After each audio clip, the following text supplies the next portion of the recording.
Good evening, everyone. Hi. I hope I'm audible. Yes, you are. Yes, yes. Okay, thank you. Yes, So I yes. hope we've all settled for the session and are safely back at home for those who are not at home. So we'll give the rest like a minute or two and then we can start off.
Okay, so I'll go ahead and start and the rest can um join in as we go on.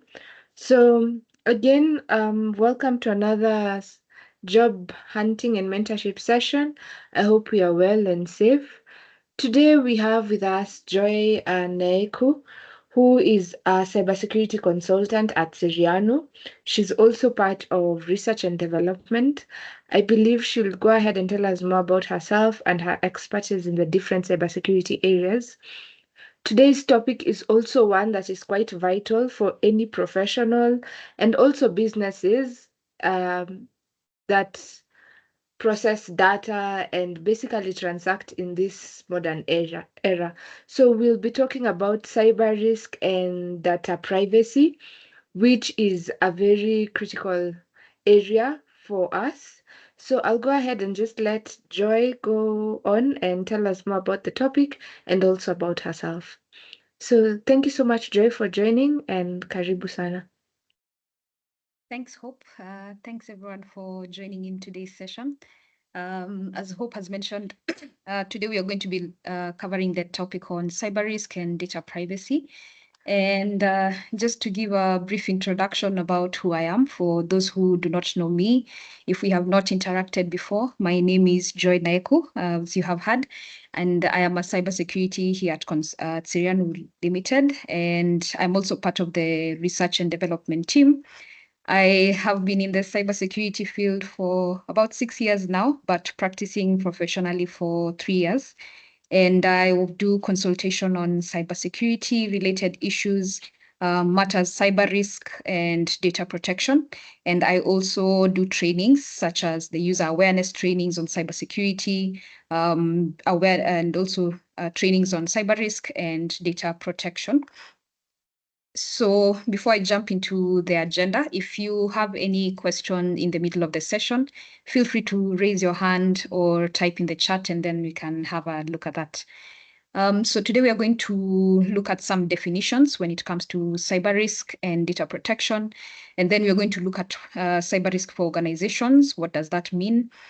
Then we are going to also look at risk-based approach to cybersecurity and how does that tie in with cyber risk and data privacy. And then we are going to look at data privacy and data privacy risk related issues. So in terms of the definitions, we are going to be talking a lot about cyber risk, which is the potential for exposure or loss resulting from a cyber attack or a data breach to an organization or to an entity, for example, if you're not registered as an organization. And then we are also going to focus a lot on data. So data refers to facts and statistics that are collected for reference or analysis. We're also going to speak a lot about data privacy, which is the ability of a data subject to determine for themselves when, how, and to what extent their personal information is shared or communicated with others or processed by organizations. Then we're also going to look at risk scenarios. We'll mention risk scenarios here and there within the presentation also. So risk scenarios are possible cyber risk events whose occurrence will increase the probability or likelihood of an organization experiencing a successful cyber breach. Then we're also going to look at some threat scenarios. And threat scenarios refer to possible tactics and techniques or procedures that threat actors or malicious actors utilize when executing attacks against organizations. So the main focus here is on cyber risk management for organization. So cyber risk is one of the types of risks that organizations usually track. So organizations have different kinds of risks that they track. So one of the main ones, I think, most common one is financial risks, such as fraud risks and whatnot, and then also operational risks. So things that can impact the day-to-day operations of an organization, for example, system related risks. And then also cyber risk is one of those items. Like, for example, unauthorized access to data is an example of a cyber risk that organizations would be interested in tracking. And we can see that cyber risk is concerned with risks that could lead to either the loss of service. So, for example, systems going down or not being available for users to use. It could be the loss of data. So, for example, in the event of a data breach and data is lost, and then also it could be in this form of loss of funds. This is in the event of a successful breach within an environment. So when we talk about the cyber risk approach to cybersecurity, the cyber risk approach to cybersecurity allows organizations to focus their mitigation efforts on critical areas. So cyber risk approach will allow organizations to identify different risks within their environment. So the first step to the cyber risk approach is to identify the risks within the environment. So that is usually done through a risk assessment process, for example. And usually organizations will have this defined, for example, in a risk management policy or framework that should be formally adopted within the organization to guide that process. And then after you carry out a risk assessment within an organization, then you're able to identify the different risks that exist within that environment. So the first one is identifying the different risks. And then the second thing is to assign a likelihood and an impact. So the likelihood, it refers to the likelihood of that risk occurring, and also what impact would it have on the organization. So it could be a financial impact, it could be a reputational impact, it could be a different kind of impact depending on the nature of the business for that particular organization. So once you have identified the risks and you have assigned a likelihood and an impact, then you can be able to know how to prioritize. So you can be able to tell which risks the organization is highly exposed to, which is where ideally they should focus their mitigation efforts. And maybe for those who might not be aware what mitigation means, so mitigations refers to the measures that can be implemented to reduce the likelihood or the impact of a risk occurring within an organization's environment. So when you look at the risk-based approach to cybersecurity, this means we are looking at cybersecurity from the point of view of a risk. So we are starting with the risk. We are not starting with the threat, which is the traditional approach that has been used for a long time in organizations. But I think over the past few years, we've been seeing a shift in terms of the approach that is being taken to address cybersecurity. And the risk-based approach starts with the risk. So for example, as you can see on my screen here, there is the risk of unauthorized data access. So this is the combination of the probability of an event and its sequence. So this is a definition that is provided by ISO. So first of all, we look at that risk, which is the risk of unauthorized access to data. So we are an organization and we are trying to identify risks within our environment and how we can protect ourselves against it. So the first one is the first step that I had explained is identification. So we have identified the risk of unauthorized access. So once we have identified this risk, what can we do about it? The thing that we do about it is to implement a control. So controls are measures that organizations can put in place for an information system to protect the confidentiality, integrity, and availability of the information, and to meet a set of defined security requirements. So once we implement a control, for example, we'll install an antivirus, or for example, we'll have a user access management system to control access to systems or access to data. For example, if they're in a file server or a file system. And then this will help us now to be able to track or to identify different threats that can lead to this risk occurring. So a keylogger, for example, is one of the threats that can lead to the occurrence of the risk of unauthorized data access. So that's just one example of a threat. I'm sure some of you can think of some examples here and there. And then after we have identified the different threats that we are trying to protect the organization against, then we can be able to determine what sort of loss we stand to experience as an organization. So it could lead to, for example, data theft, as you can see here, or maybe the loss of service, for example. Yeah, so that explains the risk-based approach to cybersecurity. So it makes a lot more sense, and it's a lot more easier to track and manage when we approach cybersecurity management from a risk perspective instead of approaching it from a threat perspective. So from the threat perspective, usually you would find organization trying to protect against things here and there. So the mitigation efforts might not be very well focused or very well centered. So today we are focusing mainly on data privacy and cyber risk. So I think now we understand what cyber risk is. And when we talk about data privacy, what exactly are we talking about? So the very first thing is the data privacy regulations. I think we are all aware about the data protection regulations that exist within our country. So for Kenya, we have the Kenya Data Protection Act of 2019. So this act requires that organizations comply, and complying to this act means that there's a data subject. So the data subject is either you or me, or an individual whose data is being collected, processed, or held by this particular organization.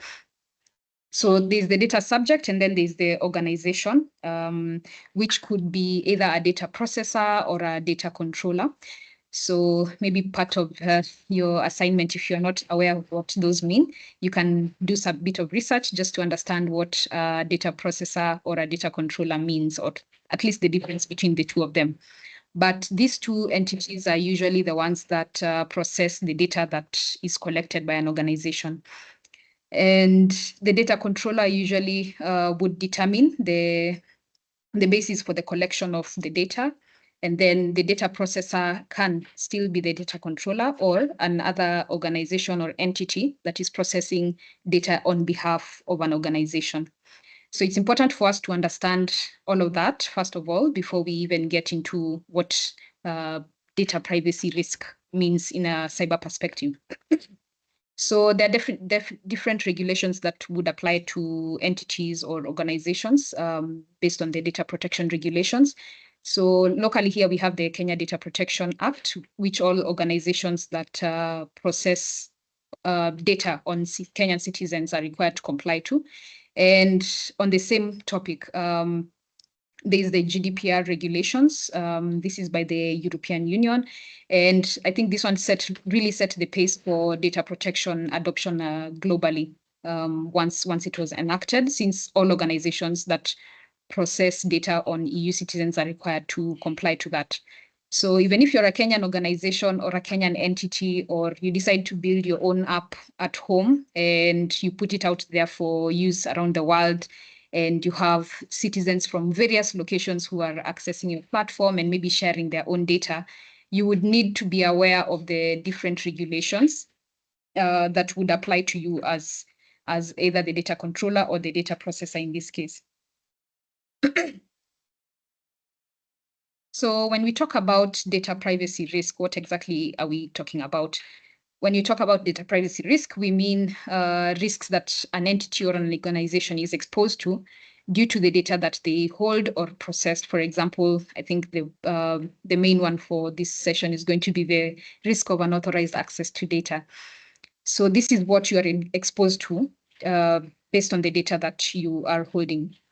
So data privacy risk can be measured for organizations so that you can determine the criticality, and that can be based on various factors. So it can be based on the type of the data that you are holding.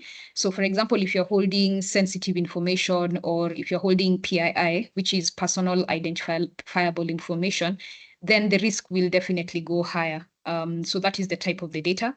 And you can also measure data privacy risk in the sense of access to that data. So we are talking about unauthorized access to this data. So for example, if you are doing this kind of an assessment on data privacy risk in an organization, and you're looking at access to that particular data, you would be more concerned about who has access to what data within the environment, and also what measures the organization would be putting in place now to make sure that that data is only accessed by people who are supposed to access it. And if it's being shared, whether within the organization or with people outside of the organization, that it's within regulation. So we're going to see some of the measures that organizations can implement to safeguard against data privacy risks. So part of this process involves data risk profiling, which refers to the process of analyzing, prioritizing the different types of data or information that an organization creates, transmits, or stores. So what do we think about when it comes to safeguarding against data privacy risks? So safeguarding against data privacy risks will involve implementing strategies such as policies and technologies to protect the personal or sensitive information from either unauthorized access, unauthorized disclosure, misuse, or loss. So the goal is to ensure that the data is handled in compliance with relevant regulations, laws, and that the individual's privacy rights are respected. So here we are concerned with ensuring that we are respecting the rights of the data subject. So within the various data protection laws and the data protection regulations, there are rights that have been defined for the data subjects. And for example, one of them is consent. So this data subject, first of all, has to consent for you to even have their data, number one. And then you have to also let them know what you're using that data for. And then they have the right to revoke, for example, consent that maybe they had given before. And yeah, among other items now around data subject rights. So when we think about safeguarding against data privacy risks, it means there are certain things that would occur that would prompt us now to be able to implement certain measures now to safeguard against such risks. So there are threat scenarios that can lead to such risks occurring within an organization's environment. And one of them is data exfiltration. So exfiltration means moving the data out of the organization or from one place to another. So this can be tied to the risk of unauthorized access to an organization's data. For example, accessing the database to steal sensitive customer information. And this usually leads to different kinds of impacts for an organization, which we are also going to see some of the impacts that these kind of scenarios would have on an organization. The other one is ransomware. Ransomware is malware that encrypts the critical data within an organization's network. And usually this is done by malicious actors who will demand ransom for the decryption key. I think if you've been in the tech space for some time, you might remember the WannaCry ransomware attack, which I think was the biggest and should I say the most widespread one? Possibly. And ever since then, we've been seeing a lot of ransomware related activity. and the different type of impact that it has had on organizations. Like, for example, you would find sometimes if you are very keen on cybersecurity matters, for example, and you use Twitter as a platform, I'm sure you have seen some cases where you'd find a children's hospital, for example, was compromised by a ransomware gang, and then exposing their data out there. So those are just some of the examples. And then the other one is phishing. So phishing is probably the most common threat scenario that people can relate to. And this is tricking individuals into giving you information fraudulently. So it could be login credentials, for example, if they're an employee at an organization that is being targeted. They can be compromised through phishing, for example, by malicious attackers. And this will be used to gain to gain unauthorized access to systems so that they can either access information or move funds, for example, if it's a financial institution. Then the next one is on system vulnerability exploitation. This is also a pretty common one. So this one usually involves taking advantage of weaknesses within an organization's network. So it could be either their devices, it could be the applications they use, so that you can gain malicious access into their systems. And usually this would lead to either data theft or even system manipulation, or even manipulation of data within a particular system. There's also insider threats. So this is, for example, a disgruntled employee or a staff member leaking sensitive information, either to disrupt system operations or to cause damage to an organization, or maybe even to benefit the malicious attacker. So sometimes you would find these staff members would work with malicious organizations or malicious attackers so that they can help them achieve their objective in the hope of maybe getting a kickback or getting something in return for themselves. So these are some of the threats that organizations are usually exposed to. And these scenarios could lead to the violation of data privacy for individuals. And also they could lead to these particular risks materializing within an organization. So when we talk about safeguarding against these data privacy risks, one of the things that organizations can do is to have a data protection policies. So these policies would outline how the data is being collected. So if it's a business process, for example, you're able to determine what data is being collected based on that particular business process. How is this data going to be stored? Which systems are going to be involved in this storage or processing of this particular data? And then also, how is the access to that particular data being managed? So that is on access controls. So access controls basically means that the organization is able to restrict who has access to what type of data. Like, for example, if I am a junior employee, maybe I shouldn't be able to access data within HR, for example, because that is sensitive information that can be used for malicious purposes. So access controls are very, very, very key when it comes to safeguarding against data privacy risks. Then the next one is on data encryption. So this is data encryption, now converting data into a coded format. So this will protect against being accessed by unauthorized individuals.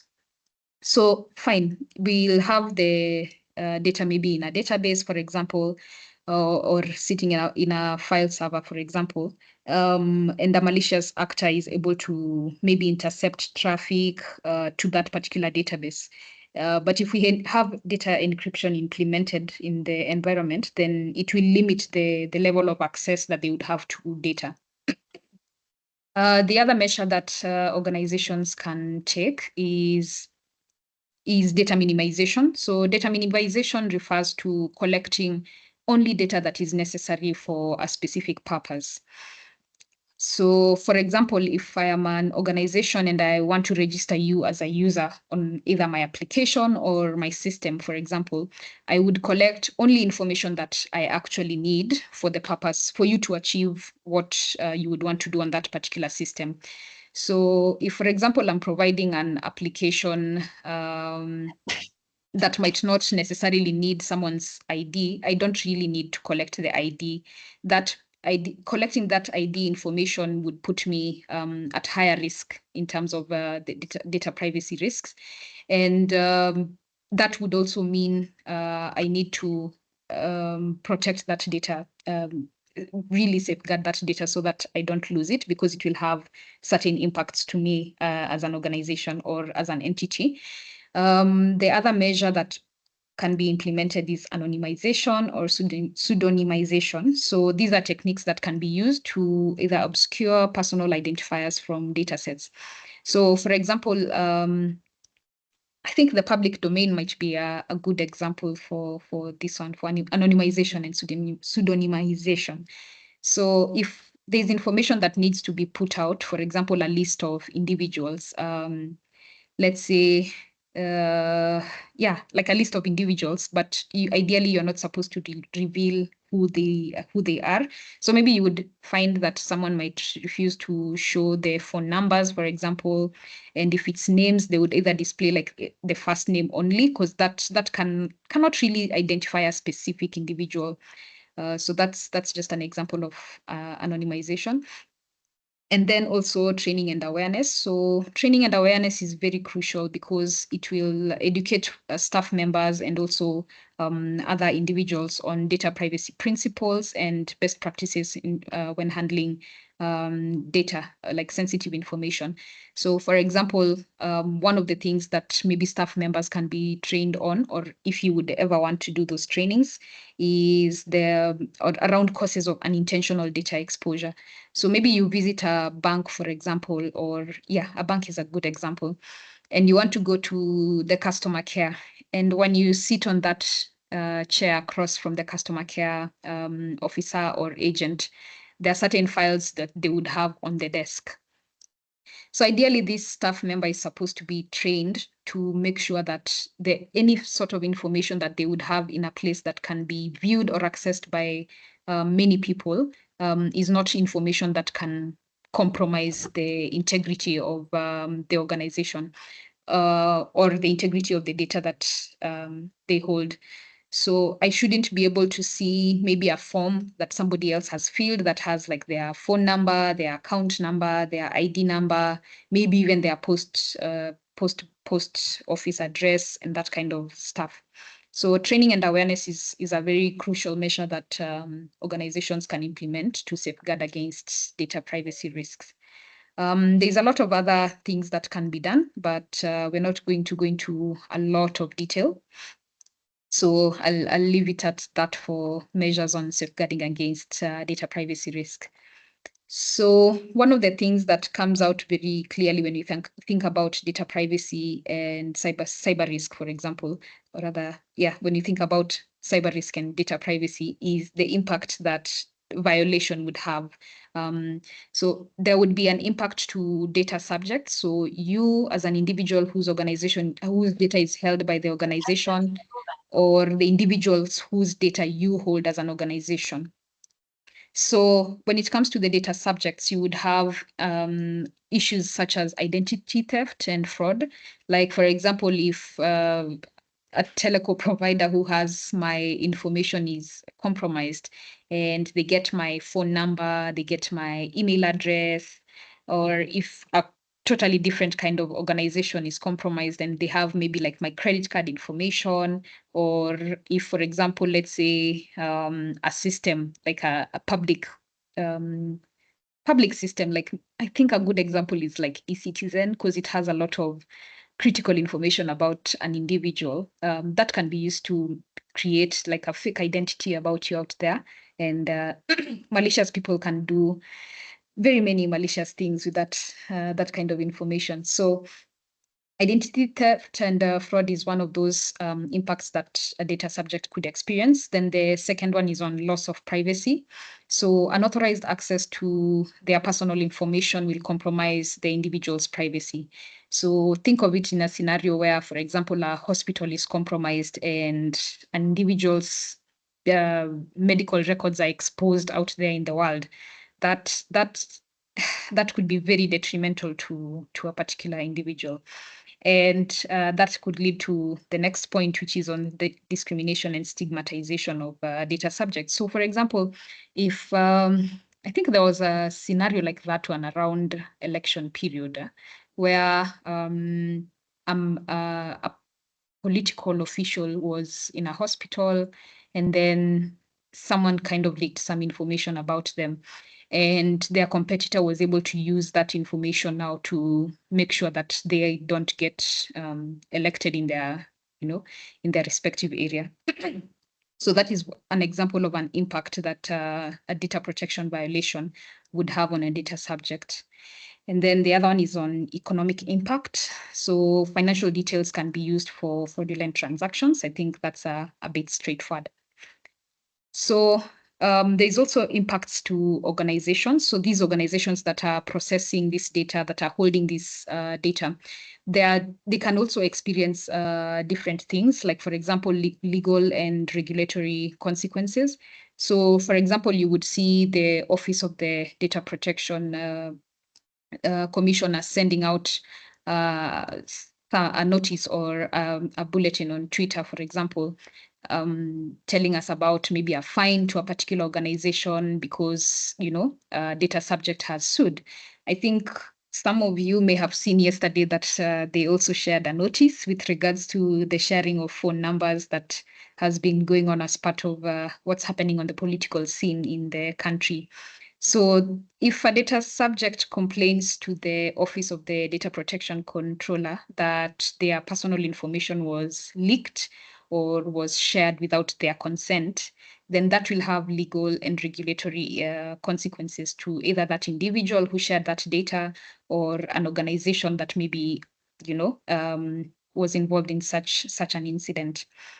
So the other impact could be on reputational damage.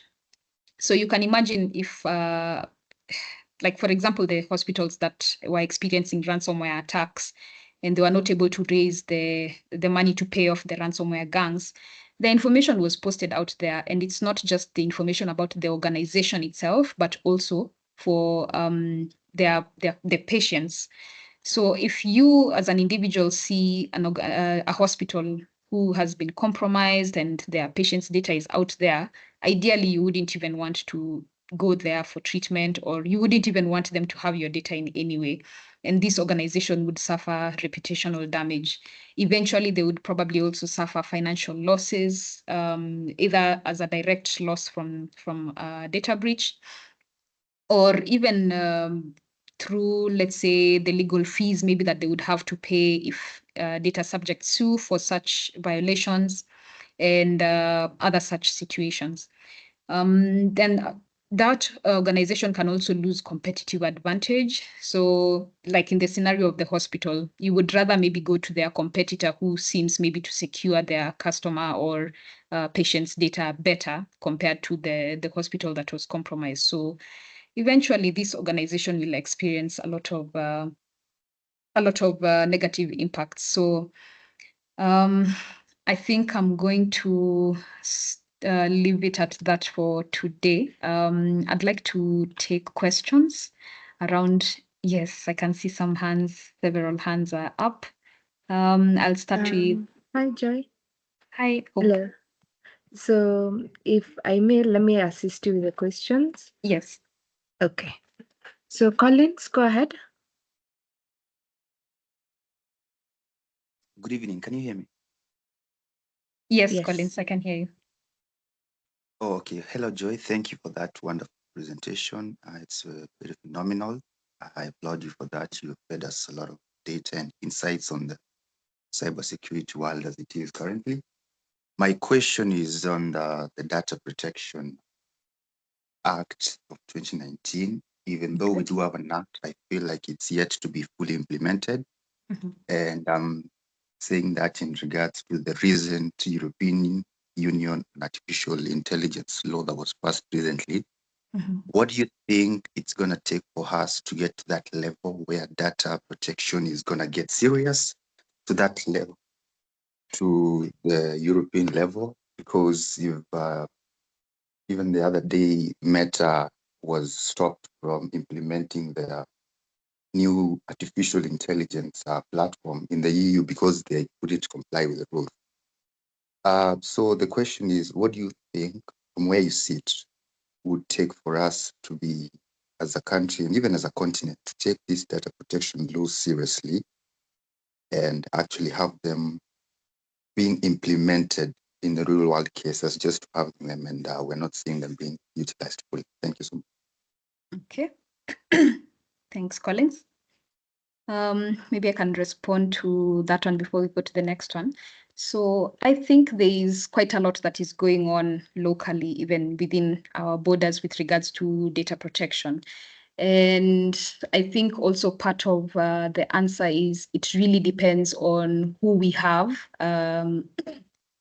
drafting these laws or these regulations, or even proposing amendments to the laws in Parliament, for example, because there's definitely issues that are emerging, like the artificial intelligence issue is one of those that is emerging in the space right now. But what discussions are we having around the same issue with regards to data privacy, and what other regulations can be implemented so that organizations can comply to? In terms of what is actually happening with data protection, organizations are really working to comply with the data protection regulations that we have, since all of them are mandated right now to, first of all, register as data processors or data controllers. And part of that process now includes understanding the types of data that they hold within the environment. So we might not be at the same place that Europe is at right now, but I feel like we are going to get there in a few years. I don't know if that answers your question, Collins. Yes, it does. I'm okay. I wouldn't say I'm fully satisfied with the answer, but I think it's a work in progress. Yeah. And I think we're headed in the right direction. Thank you for taking the time, Sansa. Okay. Thank you. Okay. Obed? Obed, you can go ahead. Okay. Good evening. Good evening. So my question is tied to the risk of unauthorized access, which is in the event of an advanced persistent threat where a lot of confidential data has been exfiltrated, how would you go about recovering from that? Okay. So this data, has it been moved out of the organization? Has it been leaked maybe outside, for example? It's just at the point where it's been moved from the organization right before it's leaked. So maybe at this point, they've just picked the data and they're yet to leak it. Okay. I mean, I think the very first thing is, if there's sensitive data that has been compromised, data on individuals, then it would be important for this organization to notify the data subjects whose data has been accessed in an unauthorized manner. And then the next measure now is to try and contain the incident. So ideally, this would raise an incident in an organization, and the organization can, if, for example, they have an incident response plan, then it would kick into action to try and deal with a particular incident, to identify this threat actor or threat actors within the environment, and also to determine what data has been accessed and who would need to be notified. And also in Kenya right now, you have to notify the Office of the Data Protection Commission, the ODPC, about a data breach, especially if it involves sensitive information or PII information. Thank you. Okay. Daniel? Good evening. Thank you, Joy, for sharing with us. I had a question, but two questions, but they're going to take a sort of a different tangent a little bit. Would you be open to share with us your story in terms of, okay, most of us are students and looking for that role or a job to get into. Like, what was it like for you to get into Seriano, and like from day one, like sitting down at the desk, how do you get into that data space? Would you maybe walk us through your journey? And then the second question is, would you share us a bit more about Seriano's work and how they face customers? Like, how do they set up and structure maybe a consultation with customers? How do you interact with customers? How many meetings do you generally have before you roll out a program, so that you can just give us a broad picture of what it looks like to be at your desk every day? Maybe that would help us a little bit. If you're open to share that with us, please. Yes, I don't really mind sharing that. So in terms of how I got into the space, so I found out about about Siriano through she's my colleague right now, but before then we were, should I say, schoolmates? Yes, we were schoolmates. And one of our lecturers during our third year, when we were looking for industrial attachment, recommended several of us to Siriano. And then I interviewed and I was able to get an internship opportunity here. So that is how I initially started my journey here at Siriano. In terms of what my day-to-day looks like, I think it's a bit should I say unconventional, because I do a couple of things here and there. So I think one of my favorite things about Syrian, which is where I am right now, is that it allows me to explore different areas or different aspects. Like I initially joined the research and development team, but I have been able to explore what it's like to work with, for example, the risk department, which is the one that does the risk assessments and analysis, and how we interact with customers. So if I'm carrying out a risk assessment, I would be interfacing directly with a customer, where I would have maybe one-on-one sessions with them, collect some information or some data, and then analyze it and put it in the form of a report, share that report with them. Or if I'm doing a deployment, for example, then maybe I would have to be on site, or we could do it virtually. So that's just an example of what the day-to-day would look like. Sometimes I'm also should I say, kind of collecting feedback from our customers, either with regards to a product that we have recommended to them, or a product maybe we have deployed, or a product we are offering them. So collecting that kind of feedback and seeing what kind of useful insights maybe that feedback would have for us as an organization, either to improve the service delivery or to improve the features on a system, for example, that is being developed. In terms of how you can get into this space, I think one of the things that really helped me was having a good understanding in terms of the background on cybersecurity. And I think that's one of the things that programs such as Cyber Shuja aim to achieve. So for you, you have an advantage that you've gone through maybe the program, or if you're planning to go through the program, that would give you an advantage. And also, I think putting yourself out there is also another really good way. Being active in the community. So if there's events maybe around cybersecurity, just go there and see who else is attending these events. You will meet professionals who are already in the industry, and they can also be able to give you guidance on how either to get into the industry. Sometimes you can even find your past employer will be in some of those events. So events, I would say, and community have also been a huge part of my journey into cybersecurity. I hope that sufficiently answers your question. Yes, it does. It does. Thank you so much for sharing. Maybe just one thing. Maybe you could just help us, like maybe not Serranos per se, but what is your feeling within your role? Like, do you have line managers? Do you have so many colleagues, or like, what is something more on the workplace? Like, what does a bad day look for you? What does a good day look in terms of what time do you have to get up? Can you work hybrid, or maybe just something like that, and then helps us also see where the workplace right now.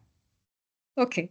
So in terms of working, whether it's hybrid, remote, yes. So we do have hybrid working, which I find quite flexible. In as much as maybe sometimes I spend a good amount of time at the office. Yes, hybrid working is there, and I feel like companies should be a bit more open, in as much as there's been a bit of issues here and there. For departments, there's line managers for every department, of course, and there are different people. I mean, we all kind of report to, you report to your line manager directly. I'm not too sure the best way to answer that question, though. But I feel like it might be very specific to an organization. So I think those would be like really good questions to ask in an interview. If you ever interview Daniel for a position in cybersecurity at a company, please make sure to ask those questions. Yeah, thank you. I think it was more on the culture. Like, do you enjoy the culture?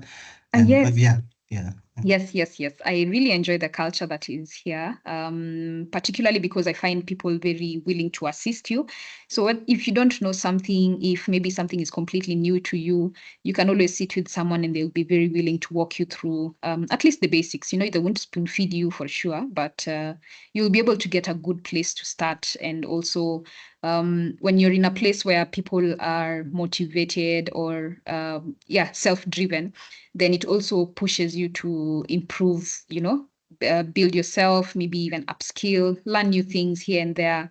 Yeah. So yes, I think that should answer that. Yeah. Thank you so much, Asante. Thank you. Thank you. Okay. So we can have Dennis next, and then hopefully we can have a lady in the hands. I don't see any lady. So yeah, Dennis, go ahead. All right. Can you hear me? Yes, Dennis, we can hear you. Thank you. Yeah, thank you so much for the guidance. As one who is looking forward to going into that field sometime, just having a understanding of the data privacy and all the different laws that govern data, I'm aware that right now in the banking industry, and you can stretch that to other organizations, when they face a data breach, they don't like put it out there that we have been hit by a data breach. So the question is it a must, or are banks and such kind of organization obligated to tell the public that yes, we have been hit with a data breach, and this is how we are going to mitigate that? Because I know the risk is reputational Yes. damage. Yeah.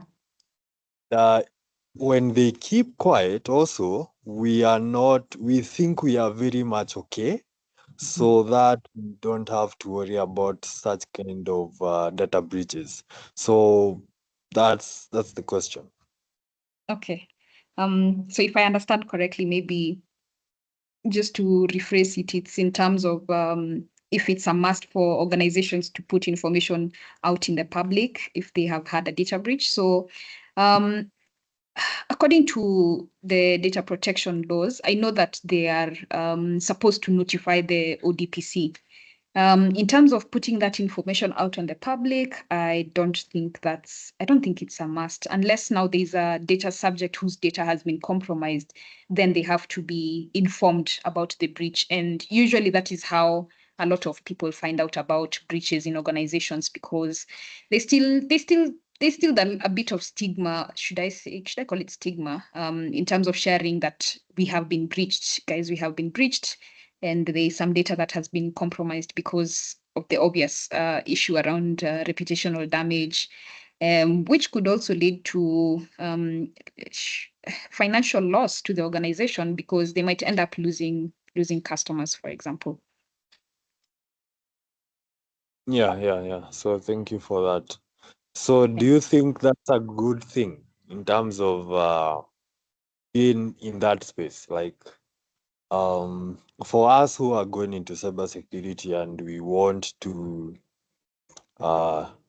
be those on the front line in defending against such kind of data breaches, Yeah. shouldn't we be more like engaging on these issues rather than keeping quiet, especially even from the ODPC point of view? Yeah.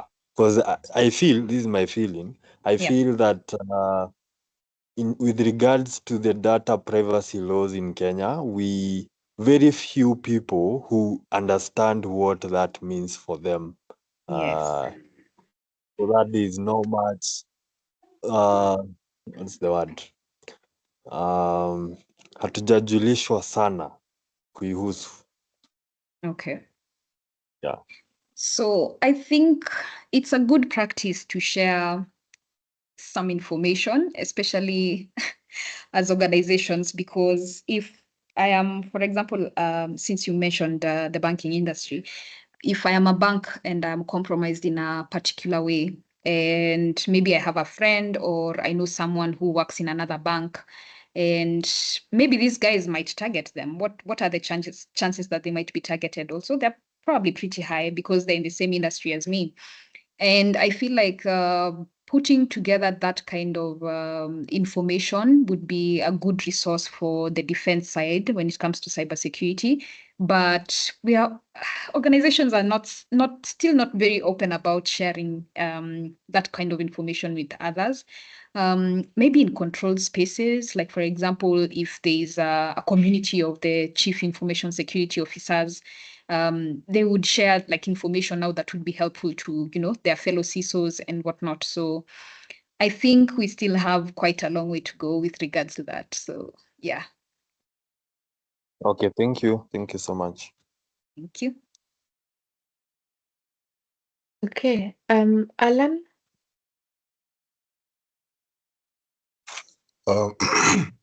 Sorry. I hope you are doing okay. Yes, yes, yeah. I wanted to ask more about salary, but not in like how much you get to make. But probably when you're looking for your first job, I feel like if you don't know the right salary to ask for, you may go there with high expectations that may make you not seem as a good fit, or you may undervalue yourself with what you get to ask for. So what kind of what salary range would you advise for someone who's just starting or someone who's going for an internship to ask for, if they, because I know sometimes the human resource, they tend to ask this question. Yes, yes, yes, that's true. So yeah, that's a question that would come up ideally, maybe if you're being hired for a full-time job, for example. And the way I would approach that, if I'm applying to a particular organization, there are some sites online that you can check, for example, what their salary ranges is. Like, for example, if you know Glassdoor, you can sign up and create an account. And then people usually share information on such sites, like, for example, the interview process, what it's like. Some of them can even share some kind of interview questions, like what you would be asked. And then you would also find maybe reviews by their own staff members or their own employees in terms of the interview process, in terms of the salaries. So that would give you like a rough idea in terms of, for the specific company, in terms of the range that maybe they would be willing to pay for a particular role. And I think for me, that's one of the things that I did initially. And also, again, I insist on community.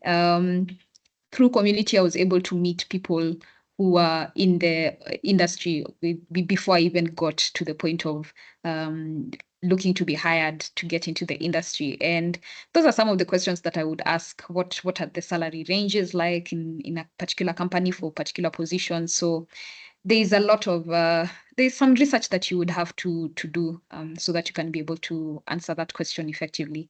And maybe another way is to kind of turn the question around on them and tell them that, for example, maybe this is the industry range in terms of payment for this particular role here locally in the country. And then maybe you would ask them what their budget for that particular role is. So yeah, return to sender kind of. I don't know if that answers your question. Yes, it does. Thank you very much. Okay.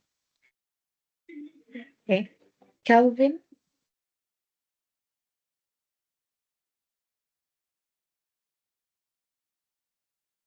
Kelvin, you can go ahead. Hello. Hi, Kelvin. Yes, hi, good evening. Good evening. Yes, I have a question regarding okay, in terms of protecting this data, which framework do you usually use, or maybe which one is recommended? Maybe you use GDP, yeah, that one, General Data Protection, PCI DSS. Which one is recommended for protect this data? Okay. So the question on frameworks, I think you mentioned PCI DSS. So I think for you, Kelvin, maybe I could give you some homework just to do a bit of digging, just to understand what those frameworks mean. PCI DSS ideally maybe would apply to guys who have financial systems or systems that actually process transactions. But there are very many other different frameworks within cybersecurity generally. And an example is NIST. So you can have a look at NIST, NIST framework. You can have a look at the ISO framework. Each of them have some things here and there that I have touched on today in terms of, for example, how to safeguard information within the systems in an organization. And specifically with regards to data protection or data privacy, most organizations usually operate with the regulations within their jurisdiction, the countries where they are. So organizations would come up with a data protection policy now that would guide in terms of measures to implement to safeguard data within the environment. Yeah, I don't know if that answers you, Kelvin. So it doesn't necessarily mean there is you follow those names for protecting data. Sorry, I didn't get that. Okay, I mean, so it doesn't necessarily mean that for you to protect those data, you don't have to follow those, or those frameworks are just to comply. So protecting doesn't mean you have to follow those procedures under that framework. So the frameworks would be good in terms of guiding on how to actually implement the protection for this particular data. So, for example, if it's around user access, you would find some frameworks would look at issues such as privileged access management, where you're making sure now that users who are privileged users in an environment or administrators have, let's say, multi-factor authentication enabled when they are accessing particular systems and whatnot. So the frameworks are what will guide in coming up with or rather designing the way you would protect that data for that organization. Okay, thank you so much. Thank you. Is there one last question before we come to the end of our session? Any last question? So I'll go ahead and ask mine then. So my question to you, Joy, is what kind of certifications or programs can you recommend to people who are going into cyber risk, and also in terms of data protection, learning for beginners, and also certifications that make an impact when applying for jobs in the industry? Okay. So in terms of certifications, there's a number of organizations that usually offer certifications around risk. I think one of them is ISACA. So if you know about ISACA, they have the Certified in Risk and Information Systems Control certification. I think it's called the C-Risk. Yeah, C-Risk. So that's one of such certifications. You can also take the courses in within CyberShuja. I think CyberShuja also offers some courses on data protection in some of the cohorts, and there's I'm not sure I remember another very specific organization, but I think those are the ones I can think of right now immediately. Okay, thank you. That's also homework for us to go check on that. So I see Mugai has a question. Mugai, go ahead.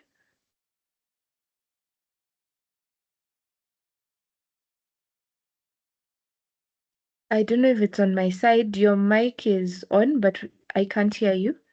Is it just me? No, I also can't hear him or her. Oh, yeah. So kindly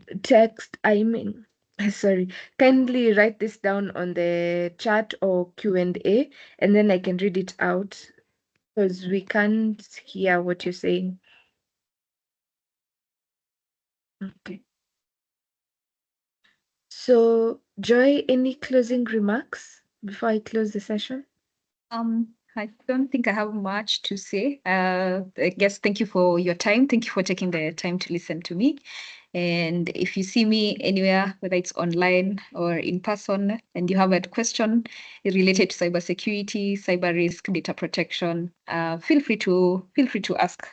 And if you would like maybe a follow-up session, questions and whatnot, you can reach out to Hope, and then she can get in touch with me, and we can see how to help you out or how to address your concerns or questions. Thanks again for your time. Okay. Thank you so much, Joy, for your time. I think this was really a good introduction and even in-depth guidance on what cyber risk entails, what data privacy risk entails. I think when I was thinking of data privacy, I didn't think of the risk part of it, more of what does the data protection law say and what are we doing? So, but it actually poses a risk to organizations. Then also on the impact this risk has to organizations and down to the mitigation or ways to prevent this or even ways to combat this. So thank you so much, Joy, for going into that. I will kindly request if you could share the slides and then I can share them with the mentees later on during the week, if that's fine with you. Yes, no problem. Okay, so I'll share the slides. We can take time to just go through what we've learned today and also do the homework that we've been given, the different ones. And yeah, so thank you again. Thank you so much, Joy, for your time. Thank you for the knowledge. Thank you for even accepting to be a mentor this Thursday. We appreciate, and hopefully we can have you again later on. So for the mentees, thank you for your time. Thank you for the participation. Um, I'll encourage more ladies to participate in the questions. Like I usually say, this is as much your session as anyone else's. So have a good night and good rest of your week. Bye. Thank you. Bye, everyone. Bye. Thank Thank you. Thank you. you. You. Bye. Good evening. Bye.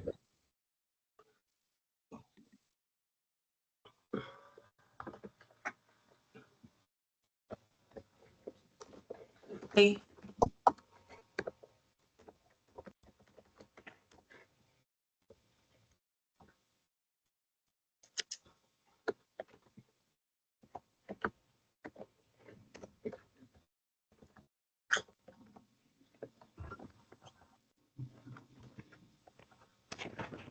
Can we left?